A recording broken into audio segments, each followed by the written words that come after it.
Aduh, pening lah. Setiap kali aku start enjin kereta, tarikh dia ni asyik melompat pergi tahun 2019 balik. Dah penat saya set semula. Ni tanda bateri dalam dashcam ni dah kong total lah. Jangan buang dulu, jom kita bedah. Modal tak sampai RM8 pun. Model macam ni ada 2 skru kat bawah. Buka tu dulu, lepas tu cungkil tepi dia slow-slow. Jangan rentap. Kat dalam ada wayar ribbon screen, nanti koyak naya je. Buka 4 skru tu.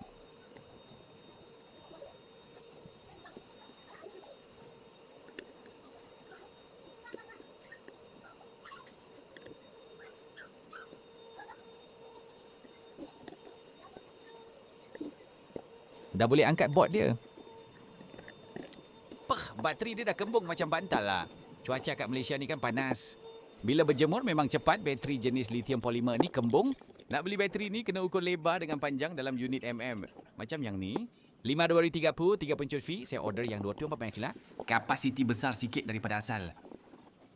Guna solder untuk buang wayar lama.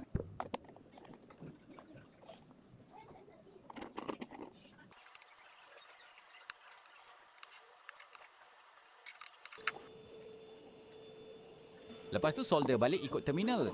Merah dekat V+, hitam dekat V.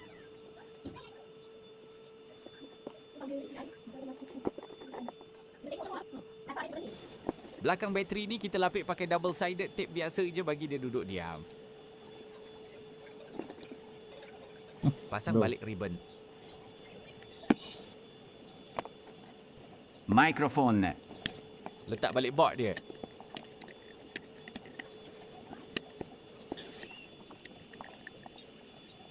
Pasang balik 4 skru tadi.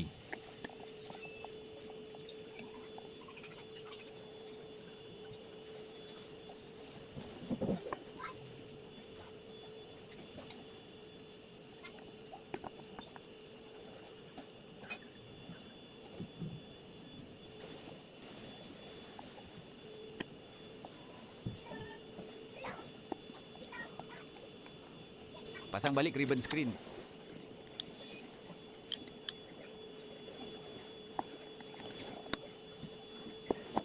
Pasang balik 2 skru luar tadi. Okey, jom kita cuba try test. Tengok. Hidup enjin. Ni tarikh kilang.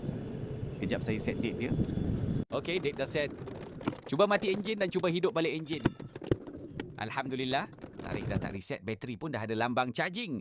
Settle masalah. Jumpa lagi.